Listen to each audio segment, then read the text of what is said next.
بسم اللہ الرحمن الرحیم الحمد للہ رب العالمین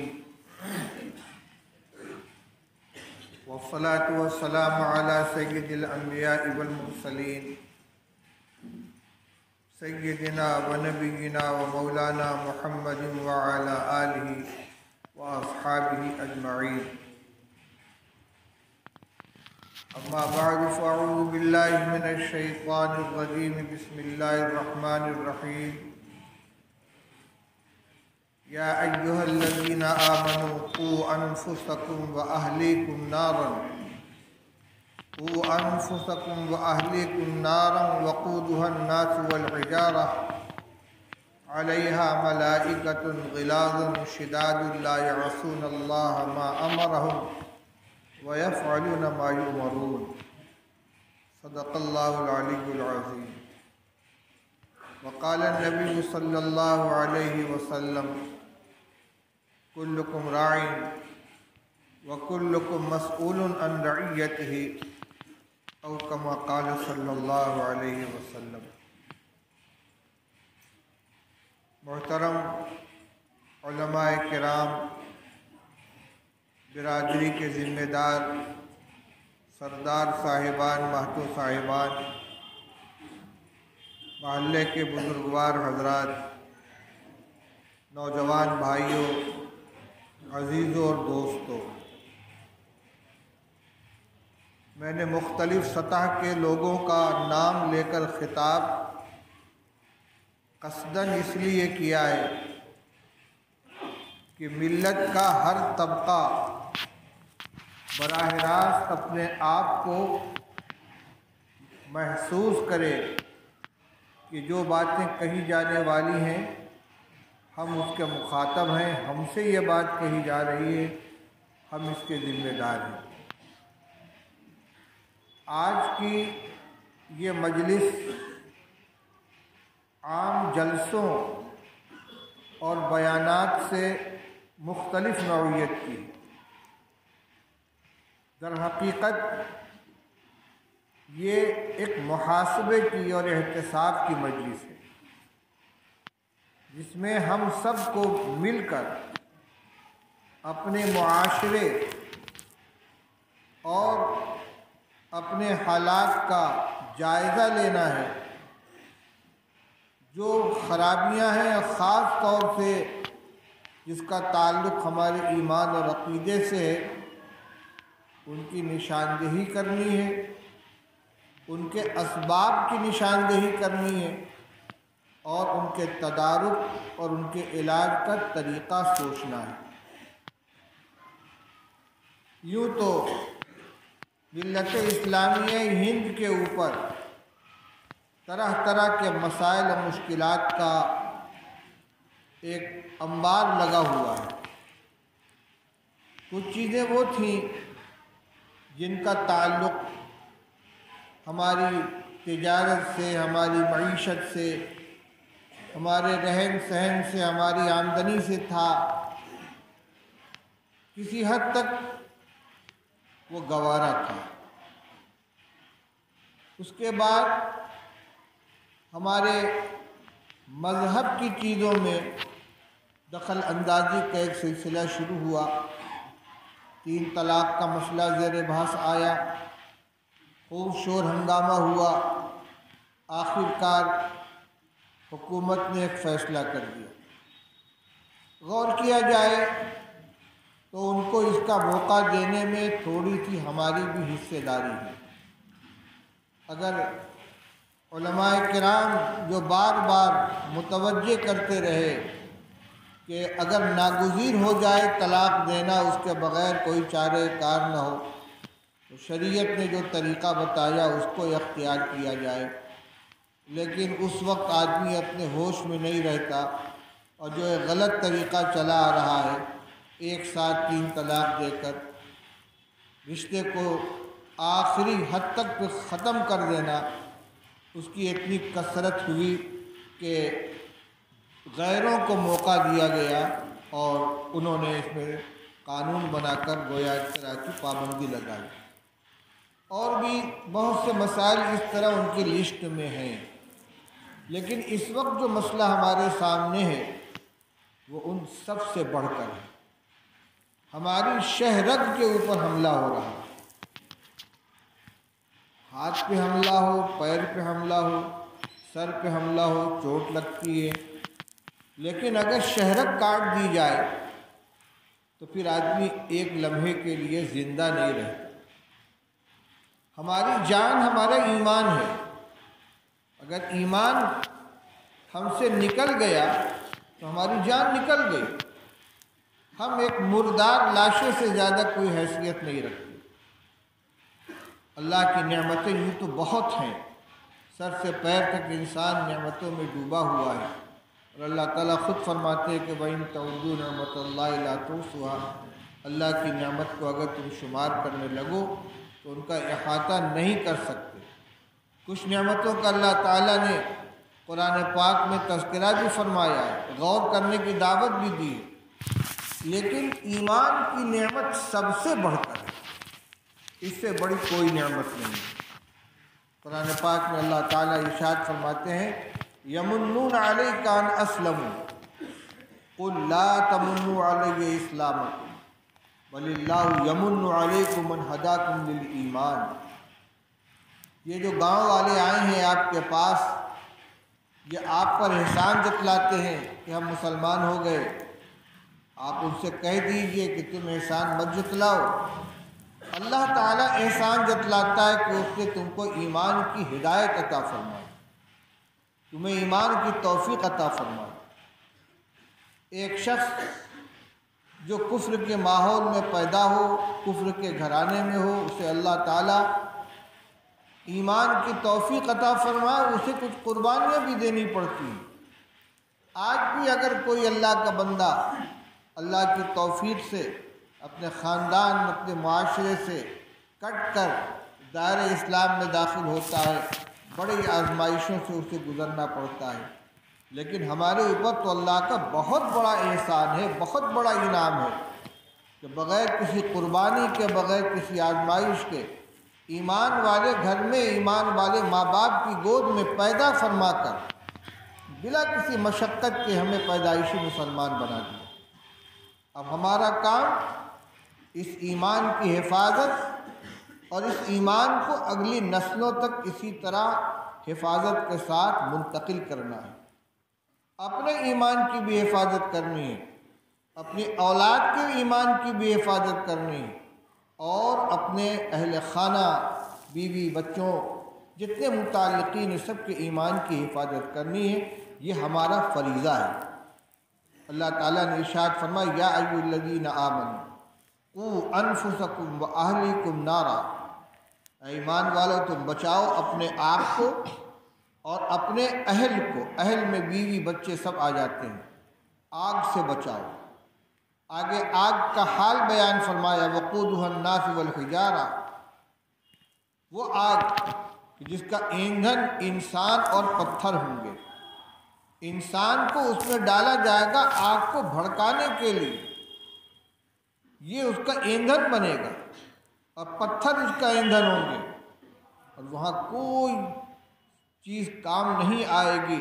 علیہا ملائکۃ غلاظ شداد لا یعصون اللہ ما امرہم ویفعلون ما یؤمرون، اس آگ کے اوپر ایسے فرشتے متعین ہوں گے جو بڑے سخت مزاج ہوں گے، بڑے طاقتور ہوں گے، اللہ کی طرف سے انہیں جو حکم ملے گا اس کے خلاف نہیں کریں گے، وہی کریں گے جو ان سے کہا جائے گا۔ اس آگ سے بچاؤ اپنے آپ کو اور اپنے اہل و عیال کو۔ آگ سے بچانے کا کیا مطلب ہے؟ کیا کوئی انسان دانستہ خود آگ میں کودنا چاہتا ہے یا اپنی اولاد کو آگ میں ڈالنا چاہتا ہے؟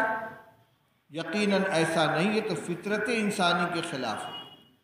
انسان تو انسان، جانور بھی ہے جن کو بے عقل کہا جاتا ہے، اگر اس کے سامنے آگ آ جائے تو وہ بھاگ کھڑا ہوتا ہے۔ پھر بچانے کا کیا مطلب ہے؟ مطلب یہ ہے کہ اس راستے سے بچاؤ کہ جس راستے کا منتہا جہنم کی آگ ہے، جس راستے پر چل کر آدمی جہنم کا ایندھن بنے گا اور جہنم میں داخل ہوگا۔ ایمان وہ دولت ہے کہ اگر آدمی کمزور سے کمزور ایمان دنیا سے بچا کر لے کر چلا گیا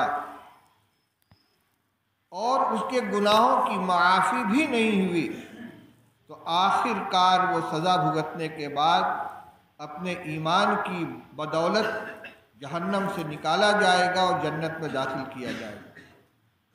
لیکن جو ایمان چھوڑ کر بغیر ایمان کے دنیا سے چلا گیا وہ ہمیشہ ہمیشہ کے لیے جہنم میں ہوگا۔ جہنم کی ہولناکی کا تصور نہیں کیا جا سکتا۔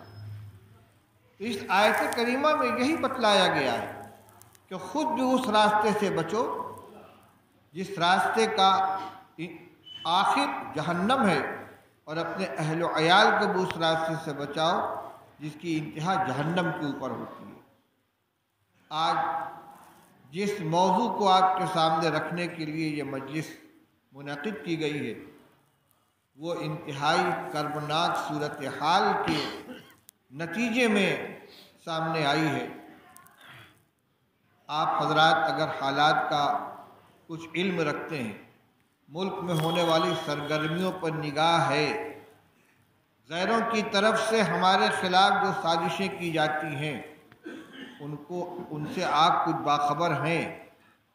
تو کچھ دن پہلے ایک خبر اخبارات میں آئی تھی، ہمارے ملک کے جو موجودہ وقت کے سیاسی رہنما اور حکمراں ہیں انہوں نے یہ اعلان کیا تھا کہ اگر ہماری ایک بیٹی کسی مسلمان کے گھر میں چلی گئی تو ہم 100 بیٹی اس کے بدلے میں لے کر آئیں گے۔ اس کے بعد نعرہ لگایا گیا کہ بیٹی بچاؤ بہو لاؤ، یعنی کوئی غیر مسلم عورت لڑکی کسی مسلمان کے نکاح میں نہ آنے پائے، لیکن غیر مسلمان لڑکیوں کو زیادہ سے زیادہ غیر مسلم نوجوان اپنے نکاح میں لے آئیں، اپنے ساتھ لے آئیں۔ اس کے بعد ایک اعلان آیا، باقاعدہ ایک تنظیم کا ویڈیو چلا کہ ہر وہ نوجوان کہ جو کسی مسلمان لڑکی کو لے کر آئے گا چاہے کسی برادری سے تعلق رکھتا ہو، اس کو 2 لاکھ روپے کا چیک دیا جائے گا، ان دونوں کے تحفظ کی گارنٹی دی جائے گی، ان کو رہنے کے لیے مکان دیا جائے گا اور ان کی پوری قانونی مدد کی جائے گی۔ یہ آپ حضرات نے بھی دیکھا ہوگا، سنا ہوگا۔ اس کے بعد اس کی تحریک چلائی گئی کہ زیادہ سے زیادہ اس کے لیے کوشش کی جائے، اور پھر نتائج سامنے آنے لگے۔ پورے ملک کے مختلف حصوں سے یہ خبریں آنے لگیں کہ ہماری مسلمان بیٹیاں غیر مسلم نوجوانوں کے ساتھ جا رہی ہیں، جو بھی حالات بنے ہوں، جن اسباب کی بھی بنا پر گئی ہوں، لیکن وہ ان کے ساتھ چلی گئیں اور ان کی بیوی بن کر ان کے گھر کے اندر رہیں گی۔ میں صاف لفظوں میں کہنا چاہتا ہوں، ہمارے یہاں جس طرح کسی مسلمان لڑکی کا کسی غیر مسلم مرد کے ساتھ تعلق رکھنا حرام ہے، ناجائز ہے، اور اگر وہ اپنے ایمان کو خیر بات کہہ دے تو بالکل اس کا خاتمہ ہو گیا، اسی طریقے سے ہم اس کی بالکل ہمت افزائی نہیں کرتے کہ کوئی مسلمان نوجوان کسی غیر مسلم لڑکی کو اپنے گھر میں لے کر آئے۔ کوئی مسلمان نوجوان کسی غیر مسلم لڑکی کو اپنے ساتھ لے کر آئے۔ ہاں، اگر کوئی لڑکی اب خود اللہ نے اسے ہدایت دے دی، اس نے ایمان قبول کر لیا، تو اب وہ ہماری بہن ہے۔ جیسے دیگر مسلمان بہنوں کا بیٹیوں کا نکاح کیا جاتا ہے، کوئی نوجوان بڑھ کر اس کو قبول کر لے، اس سے نکاح کر لے، بہت بڑی سعادت کی بات ہے۔ لیکن نکاح میں لانے کے لیے بہلا پھسلا کر، لالچ دے کر اور اس کو مسلمان بنا کر شادی کی جائے، ہم اس کی تائید نہیں کرتے، نہ یہ ہمارا مشن ہے۔ اور ہماری بہن، ہماری بیٹی، ہماری لڑکی یہ غیر مسلم کے ساتھ چلی جائے، چاہے شادی کا نام دیا جائے، چاہے وہ اپنے مذہب پر رہ کر اس کے ساتھ رہنے پر رضامند ہو جائے یا ان کا مذہب قبول کر لے، کوئی بھی صورت اس میں سے قابل قبول شرعاً نہیں۔ اگر نکاح کا نام بھی لیا گیا تو وہ اسلام کی نگاہ میں نکاح نہیں ہے۔ زندگی بھر وہ قانون کی نگاہ میں میاں بیوی کی حیثیت سے رہیں گے، لیکن اگر لڑکی مسلمان ہے اور لڑکا غیر مسلم ہے تو وہ نکاح ہوا ہی نہیں، وہ زندگی بھر حرام کاری ہوگی، زنا کاری ہوگی، اور جو اولاد پیدا ہوگی وہ بھی زنا کی اولاد ہوگی۔ یہ صورتحال ہو رہی ہے، اور میں تو یہاں رہتا نہیں، اپنے نوجوان علماء کرام کے ذریعے جو باتیں معلوم ہوتی ہیں اور جس کی وجہ سے یہ تحریک پیدا ہوئی ہے وہ یہ ہے کہ بنارس میں بھی اس طرح کے حادثات ہونے لگے۔ ہمارے لیے شرم سے ڈوب مرنے کی بات۔ یہاں تک نوبت کیوں پہنچی؟ اب تھوڑا سا ہم جائزہ لے لیں کہ اس کے اسباب کیا ہیں۔ سب سے پہلا سبب یہ ہے کہ ہمارے دل میں یا ہماری بچیوں کے دل میں ایمان کی قدر و قیمت نہیں، ایمان کی اہمیت نہیں ہے، ایمان کی عظمت نہیں ہے۔ وہ جانتی نہیں کہ ایمان کیا چیز ہے، ایمان کا کیا مقام ہے۔ اور اگر انہوں نے نہیں جانا تو ان کی اس جہالت اور ناواقفیت کا سبب ہم ہیں، سرپرست ہیں، جنہوں نے بنیادی دینی تعلیم سے ان کو محروم رکھا۔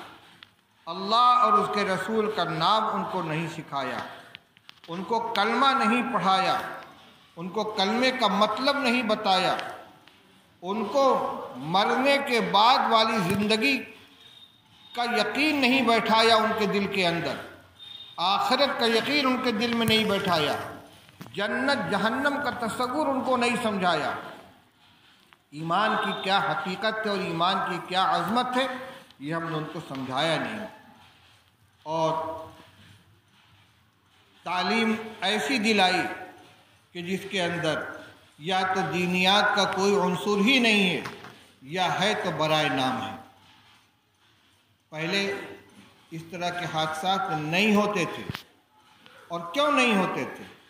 ہمارے یہاں دینی مدارس تھے، بچوں کو مدرسے میں داخل کیا جاتا تھا، درجہ 1 سے لے کر درجہ 5 تک معمولی سی ہندی اور انگریزی کے علاوہ ان کی پوری تعلیم اردو زبان کی، دینی کتابوں کی، تعلیم الاسلام، دینی تعلیم کا رسالہ، قرآن پاک اور اس طرح کی کتابوں کا ہوتا تھا۔ پڑھانے والے دیندار ہوتے تھے۔ بچے مدرسے کے اندر صرف کتاب نہیں پڑھتے تھے بلکہ ایمان بھی سیکھتے تھے۔ ان کو نماز پڑھنا سکھایا جاتا تھا، ان کو دعائیں سکھلائی جاتی تھیں، کھانے کی دعا، سونے کی دعا، سو کر اٹھنے کی دعا، استنجا خانے میں جانے کی، نکلنے کی دعا، گھر میں جائیں تو سلام کریں، کلمے کا ترجمہ سکھایا جاتا تھا، لا الہ الا اللہ محمد رسول اللہ کا کیا مطلب ہے۔ تعلیم الاسلام پہلا حصہ، سب سے پہلا سبق اس میں کیا ہے؟ سوال، تم کون ہو، یعنی مذہب کے اعتبار سے تمہارا کیا نام ہے؟ جواب، میں مسلمان ہوں۔ اسلام کیا سکھاتا ہے؟ پھر اسلام یہ سکھاتا ہے، جس بچے کی الف با یہاں سے شروع ہوتی تھی، پہلا علم جو اس کے ذہن کے اندر پہنچا ہے وہ یہ ہے کہ اس سے جو پوچھا کہ تم کون ہو تو اس کے ساتھ کہہ دی یعنی مذہب کے اعتبار سے تمہارا کیا نام ہے؟ تو اپنا اور اپنے ابا کا نام نہیں بتاتا، وہ جانتا ہے کہ میرا ایک مذہبی نام ہے، اور پھر اس نام کی کیا حقیقت ہے، اس کی کیا حیثیت ہے۔ وہیں سے بتدریج پہلا کلمہ، دوسرا کلمہ، تیسرا کلمہ، 7 کلمے، ایمان مجمل، ایمان مفصل، اور پھر چھوٹی چھوٹی صورتیں، گھٹی میں یہ چیزیں پڑھ جاتی تھیں۔ یہ بنیاد اس کی ہوتی تھی، اور اس کے بعد آہستہ آہستہ دیگر چیزیں آتی تھیں، حساب ہے، جغرافیہ ہے، سائنس ہے، جامیٹری ہے، الجبرا ہے، ساری چیزیں ہوتی تھیں، لیکن بنیادی تعلیم اس کی دین کی ہو جاتی تھی۔ قرآن بچہ پڑھ لیتا تھا، جس کی گھٹی میں ایمان پڑ چکا ہے، جس نے بنیادی تعلیم حاصل کر لی ہے، آگے اس کے بارے میں خطرات نہیں ہیں۔ اگر وہ اسکول میں بھی جائے گا تو اس کے ذہن میں یہ بات بیٹھی ہوگی کہ میں سب سے پہلے مسلمان ہوں، مجھے کوئی ایسا کام نہیں کرنا ہے، کوئی ایسی چیز قبول نہیں کرنی ہے کہ جو ہمارے ایمان سے، ہمارے عقیدے سے ٹکراتی ہو۔ آج انگلش میڈیم اسکولوں کا ایک جال پھیل گیا ہے۔ علماء کرام یہ کہتے ہیں کہ نہ ہم اعلیٰ تعلیم کے خلاف ہیں، نہ کسی زبان کے خلاف ہیں، لیکن بہرحال یہ فریضہ والدین کا اور خاص طور سے والد کا ہے کہ بچوں کی بنیادی دینی تعلیم کا نظم انہیں کرنا ہے۔ اور میں عرض کرنا چاہتا ہوں کہ جب کوئی مزاحمت نہیں تھی، کوئی متبادل سامنے نہیں تھا، کوئی چمکتا ہوا مستقبل نگاہوں کے سامنے نہیں تھا، ایک عام ماحول تھا، گھروں میں عورتیں بچیوں کو قرآن پڑھاتی تھیں، بچے مدرسوں میں جاتے تھے اور ان کی دینی تعلیم ہو جاتی تھی، لیکن آج انگلش میڈیم اسکولوں میں کنڈر گارڈن سے، نرسری سے بچے ABCD پڑھنا شروع کر دیتے ہیں، اور اسکولوں میں پڑھانے والیاں ساری کی ساری مسلمان نہیں ہوتی، اور ہوتی بھی ہیں تو وہ اسکول اور کالج کی پڑھی ہوئی ہوتی ہیں، ان کی ساری توجہ بچوں کی تعلیم کے اوپر ہوتی ہے اور ان کی دینی تعلیم تربیت کے اوپر ان کی کوئی نگاہ نہیں ہوتی۔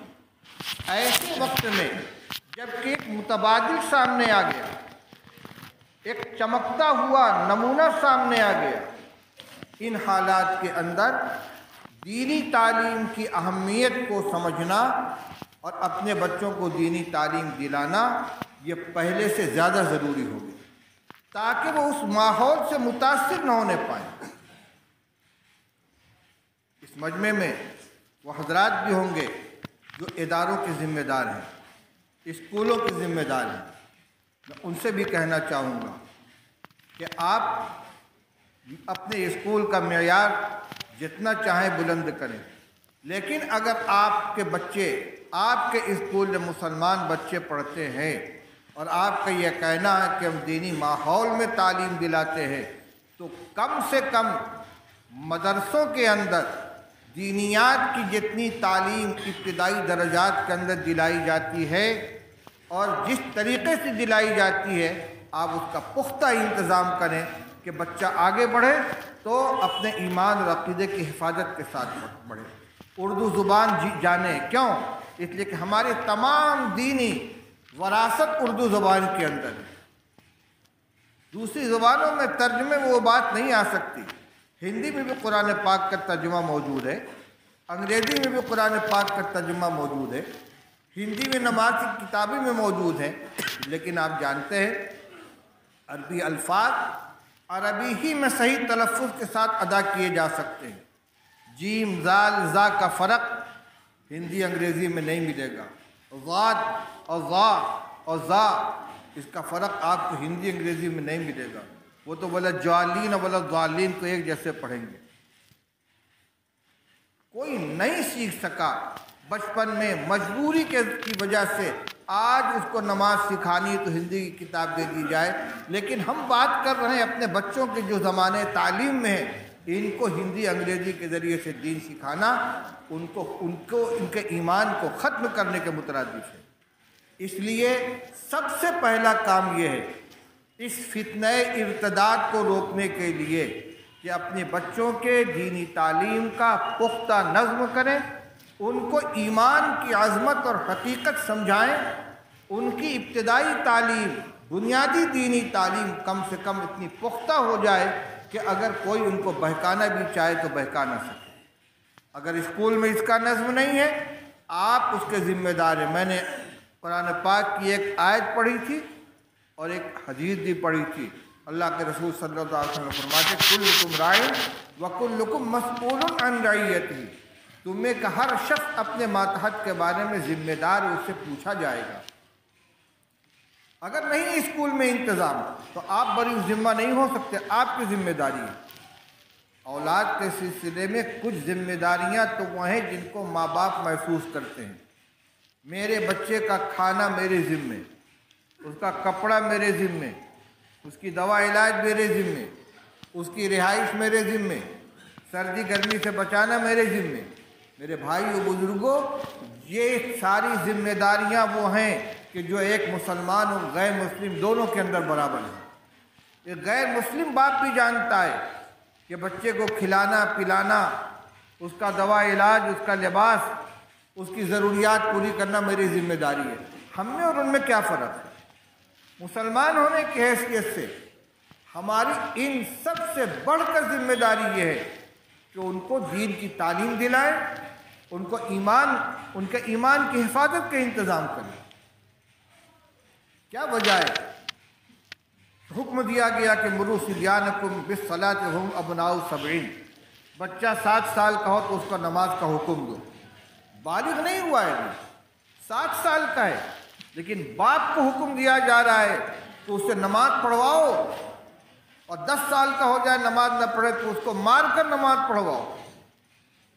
مسجد میں جائے گا، اس ماحول کو دیکھے گا، اس کی عادت پڑے گی، اور جب یہ 12 سال کا 13 سال کا ہوگا تو نماز کا پختہ عادی بن چکا ہوگا۔ یہ مزاج سکھایا جا رہا ہے۔ گھر کے اندر آئے تو سلام کرے، اسلامی آداب اس کو سکھلائے جائیں، کھانے کی سنت بتلائی جائے، کھانے کا طریقہ بتایا جائے، اس کی دعائیں بتائی جائیں۔ یہ ماحول جب گھر کے اندر بنایا جائے گا تو بچے کا مزاج دینی بنے گا۔ تو سب سے پہلی بات تو یہ کہ بچوں کی دینی تعلیم کا انتظام کریں۔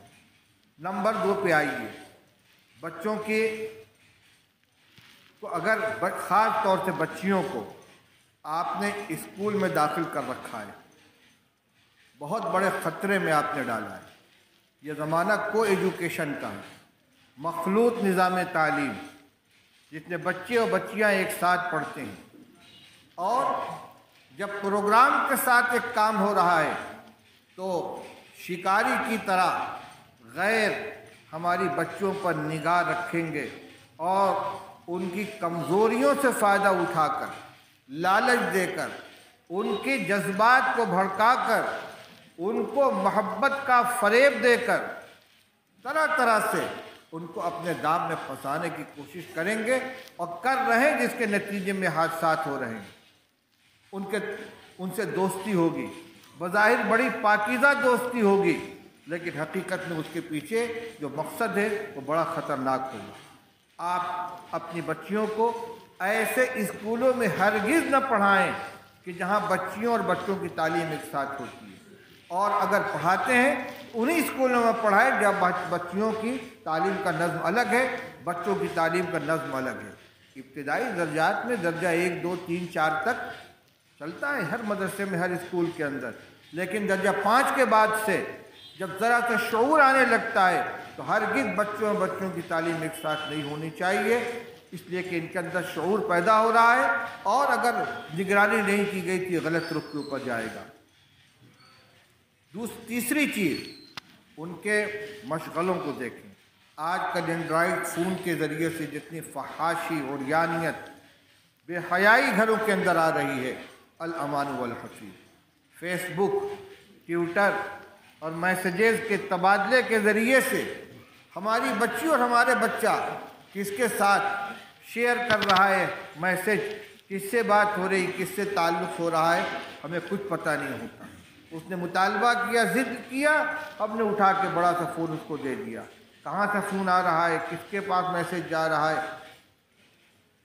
فری میں میسیجز کا آنا جانا اور رابطہ قائم کرنا اور تعلقات کا استوار ہونا اتنا آسان ہو گیا ہے کہ یہی چیز جس کا آغاز فیس بک سے ہوتا ہے، ٹویٹر سے ہوتا ہے، واٹس ایپ سے ہوتا ہے، میسیج سے ہوتا ہے، آخرکار اس نتیجے تک پہنچتا ہے کہ ہماری بچی اپنے ہاتھ سے نکل جاتی ہے۔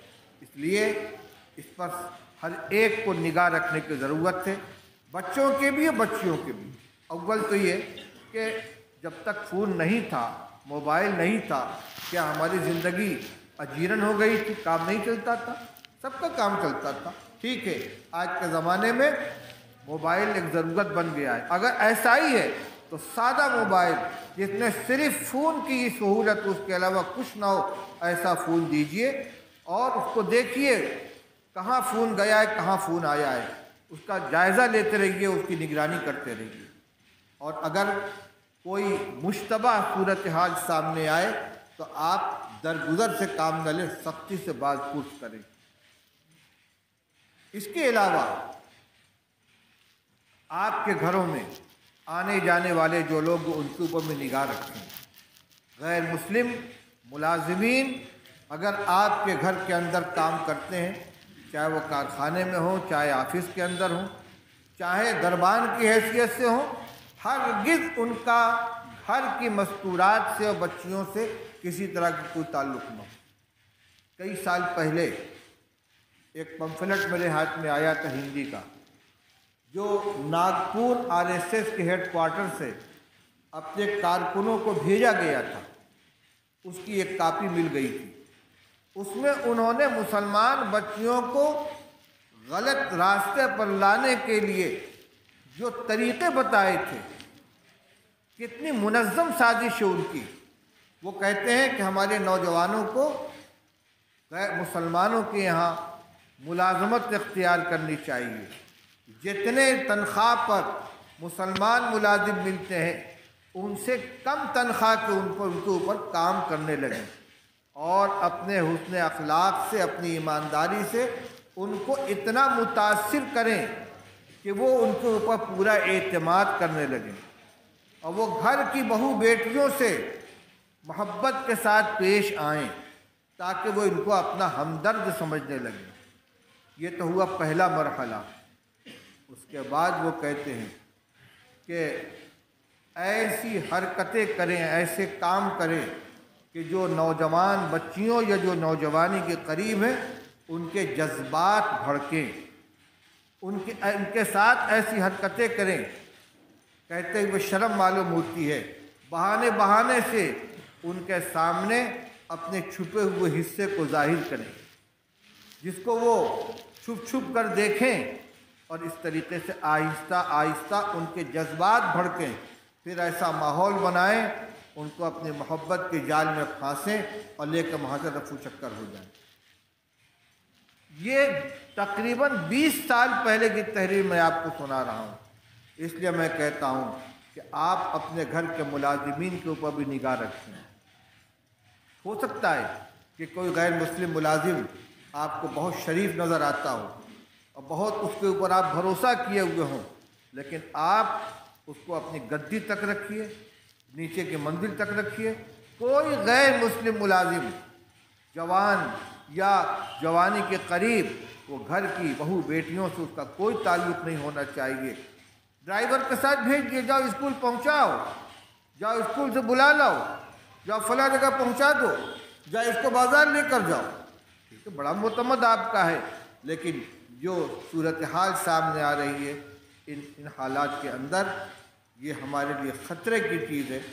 جو چند باتیں میرے ذہن میں آئی ہیں وہ میں نے آپ کے سامنے پیش کی ہیں۔ بنیادی تعلیم دی جائے، گھر میں تربیت کی جائے، چاہے آپ ان کو مدرسے میں دینی تعلیم دلائیں یا گھر میں ٹیوشن رکھ کر یا خود ان کو دینی تعلیم دلائیں۔ دوسرے، ان کے حرکات و سکنات، ان کے حلقہ احباب کا جائزہ لیں، کن کے ساتھ اٹھنا بیٹھنا ہے، کن سے ملنا جلنا ہے۔ سہیلیوں کے یہاں جانے کے نام پر بچیاں چلی جاتی ہیں۔ آج میری سہیلی کے یہاں پروگرام ہے، میں وہاں جا رہی ہوں۔ اگر ایسا ہی ہے، آپ جا کر پہنچائیے اور کسی بڑے کے حوالے کیجئے وہاں کے، اور آپ جا کر بلا کر لے آئیے۔ یہ نہیں کہ اس نے کہا میں اپنی سہیلی کے یہاں جا رہی ہوں یا اپنی سہیلی کے ساتھ فلاں جگہ جا رہی ہوں، آپ نے اس کو چھوڑ دیا۔ میں یہ نہیں کہتا کہ ہر حال میں وہ غلط کار ہی ہے، لیکن یہ ایک راستہ ہے، اس کا امکان ہے اس کے اندر۔ کوئی غلط آدمی کسی دوسری اس کی کسی سہیلی کو ذریعہ بنا کر اپنے جال میں پھانس لے، آپ ہاتھ ملتے رہ جائیں گے۔ اس واسطے ان کے کہاں آنا جانا ہے، کس سے ملنا جلنا، اس کو دیکھیں۔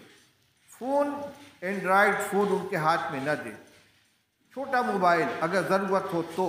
بہت سے اسکولوں میں آج پابندی لگ گئی ہے، مسلم اسکول نہیں، صرف انگریزی اسکولوں کے اندر، کہ اسکول میں کوئی بچہ موبائل لے کر نہیں آ سکتا۔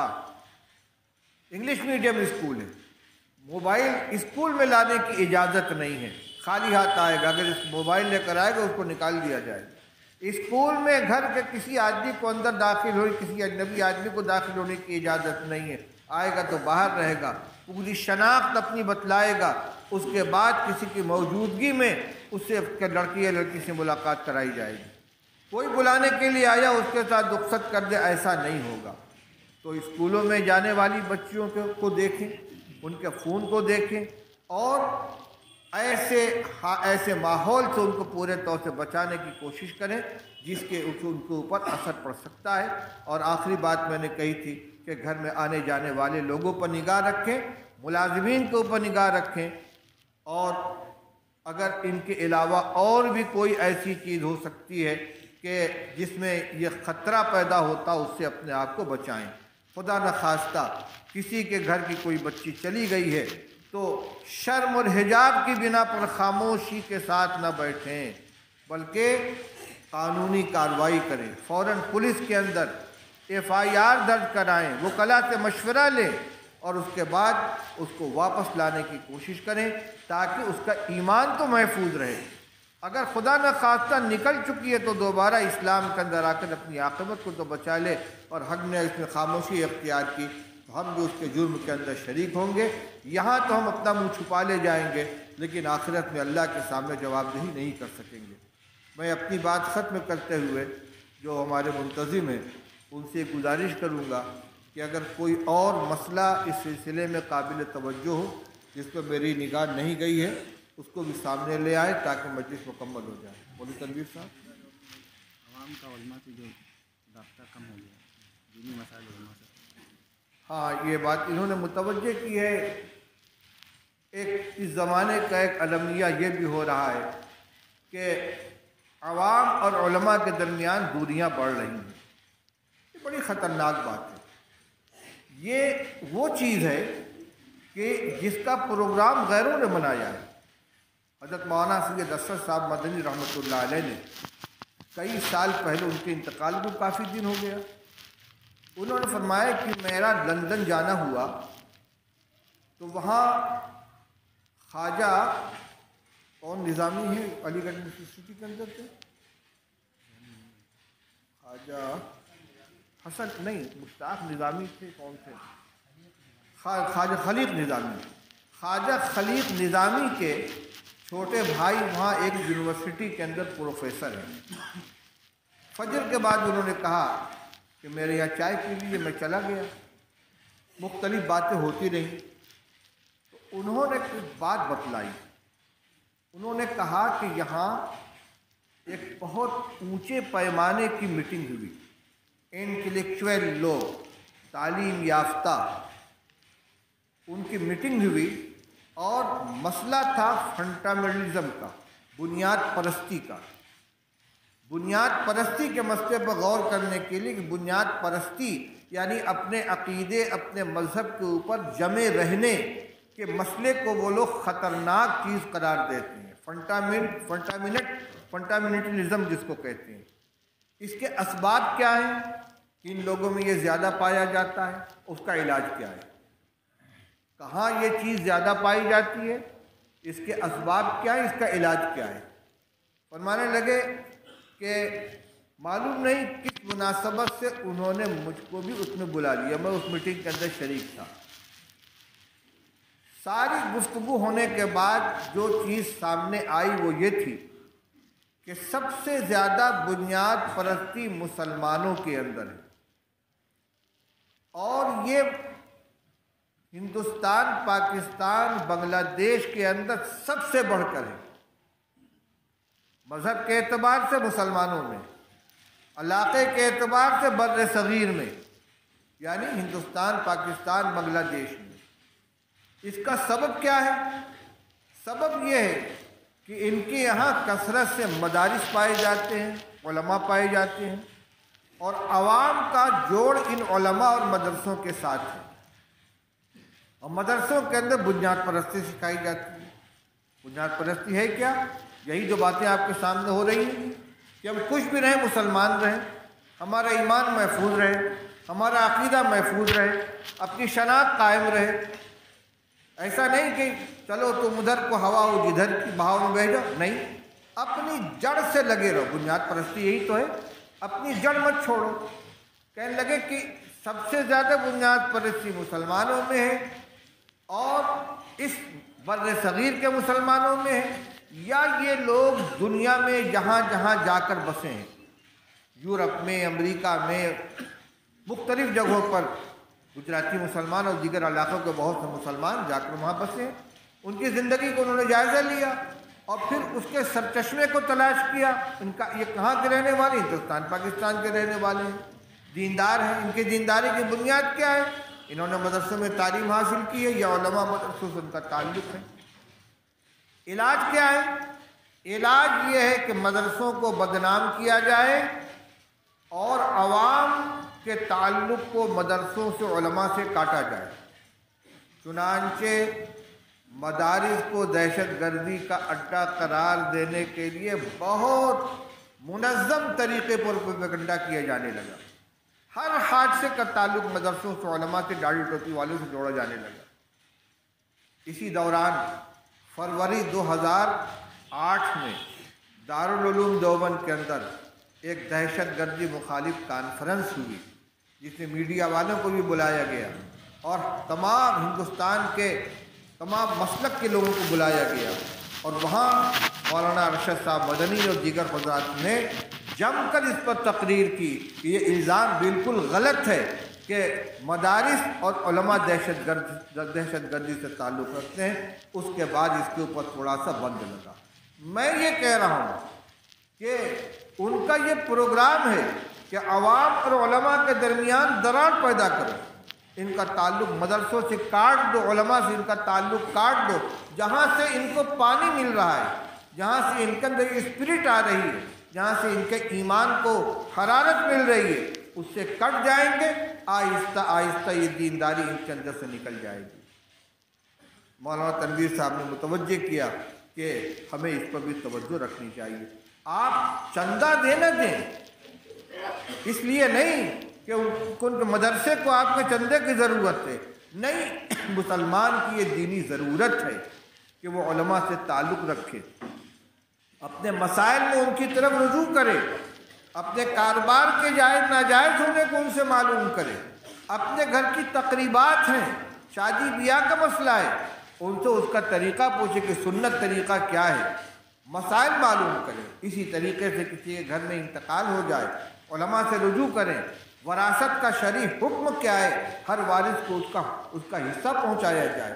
کہیں طلاق کی نوبت آ جائے، اس وقت ہمیں کیا کرنا ہے، شریعت ہمیں کیا حکم دیتی ہے۔ شریعت صرف نماز، روزہ اور حج کا نام نہیں ہے، صرف زکوٰۃ ادا کرنے کا نام نہیں ہے، بلکہ پوری زندگی کا نظام اللہ اور اس کے رسول کے حکم کے مطابق ہو جائے، اس کا نام ہے۔ اس کے ظاہر بات ہے کہ اس کے جانکار اہل علم علماء ہیں، مدرسے والے ہیں۔ تو جیسے ہم بیمار ہوتے ہیں تو ڈاکٹر کے پاس جاتے ہیں، مقدمہ کی ضرورت پیش آتی ہے تو وکیل کے پاس جاتے ہیں، مکان بنوانا ہے تو معمار اور استاد کے پاس جاتے ہیں، تو اپنے دینی مسائل کے لیے علماء سے ربط کیوں نہیں پیدا کرتے، کیوں نہیں ان کے پاس جاتے؟ اس میں اپنے آپ کو عقل کل سمجھ کر کہ ہم کو ان کی ضرورت نہیں ہے، یہ بڑے نقصان کی بات ہے۔ ان کا نقصان کم ہوگا، ہمارا نقصان جو نہیں جائیں گے، تعلق نہیں رکھیں، ان کا نقصان زیادہ ہوگا۔ اس لیے علماء اور عوام میں ربط ہونا چاہیے۔ علماء بھی ان کی طرف لپکیں، ان کو اپنے سینے سے لگائیں، ان سے ربط ضبط رکھیں، اور عام حضرات جو ہے، جو عالم نہیں ہیں، چاہے وہ ہمارے اونچے طبقے کے لوگ ہیں، ذمہ دار حضرات ہوں، یا جو ہمارے سردار صاحبان ہیں، برادری کے لوگ ہیں، خاندان کے بڑے لوگ ہیں، یا عام لوگ ہیں، ان کا سب کا آپس میں ربط ضبط ہونا چاہیے۔ خاص طور سے جو مذہبی معاملات ہوں، ان کے اندر ان کی رہنمائی میں مسائل کو حل کیا جائے۔ یہ ایک کشتی ہے جس پہ ہم سب سوار ہیں، کشتی میں ایک سوراخ اگر ہوگا، سوراخ کرنے والا کوئی ہوگا، کشتی ڈوبے گی تو سب ڈوبے گی اس کے اندر۔ کوئی یہ نہیں کہے گی یہ سوراخ میں نے تو نہیں کیا تھا۔ میں اسی کو سنا کر اپنی بات ختم کرتا ہوں۔ حدیث پاک میں آتا ہے، رسول اللہ صلی اللہ علیہ وسلم نے فرمایا کہ اللہ کے حکم پر چلنے والے اور اللہ کے حکم مخالفت کرنے والے کی مثال ایسی ہے جیسے ایک بڑی کشتی ہے، اس پر بہت سے لوگ سوار ہیں، اس میں قرعہ اندازی کی گئی کہ کون اندر بیٹھے گا، کون عرشے پر چھت پر بیٹھے گا۔ قرعہ اندازی کے ذریعے جن لوگوں کا نام اوپر نکل آیا وہ اوپر جا کر بیٹھ گئے، جن کا نام نیچے آ گئے نیچے نیچے آ کر بیٹھ گئے۔ اب نیچے والے کو جب پانی لینے کی ضرورت پڑتی ہے تو وہ چھت کے اوپر جاتا ہے اور وہاں سے رسی ڈھیل کر دریا میں سے پانی نکالتا ہے، کیونکہ نیچے پانی نکالنے کی جگہ نہیں ہے، بند ہے، اور یہ بار بار اوپر جاتا ہے۔ اوپر والوں کو اس کے آنے جانے سے تکلیف ہوتی ہے اور نیچے والے کو بار بار آنا جانا پڑتا ہے۔ تو یہ نیچے والا کہنے لگا بار بار جانا پڑتا ہے، ہم تو پانی سے زیادہ قریب ہیں، لاؤ اس میں ایک سوراخ کر لو، اس میں سے پانی لے لیا کریں گے۔ اس نے اٹھایا پھاوڑا اور سوراخ کرنے لگا، کیوں؟ تاکہ ہم پانی نزدیک سے لے لیں۔ سوراخ ایک آدمی کر رہا ہے۔ فرمایا کہ اگر سارے لوگ مل کر اس کو نہیں روکیں گے اور کشتی ڈوبے گی تو سب ڈوبیں گے۔ اگر یہ سوچے کہ وہ جانے اس کا کام جانے، ہم تو نہیں کر رہے، یہ تو اس کا عمل ہے، تو میرے بھائی جب کشتی ڈوبے گی تو سب ڈوبیں گے۔ یہ میں روایت حدیث سنا رہا ہوں رسول اللہ صلی اللہ علیہ وسلم۔ غلطی ایک آدمی کر رہا ہے لیکن اس سے متاثر سب ہو رہے ہیں۔ یہ ملت کی کشتی، ہم سب اس کے اوپر سوار ہیں، اس لیے نفع اور نقصان میں بھی ہم سب شریک ہیں۔ فائدہ ہوگا دین کا، ایمان کا، حفاظت ہوگی تو سب کی ہوگی، اور اگر کہیں سے خلل پڑے گا تو سب اس سے متاثر ہوں گے۔ اس لیے سب لوگ مل کر اس کو سوچیں اور آپس کی دوریوں کو ختم کریں اور مسائل کے اوپر غور کریں، مل جل کر کام کو آگے بڑھائیں اور جو خطرات ہیں اسے نمٹنے کی کوشش کریں۔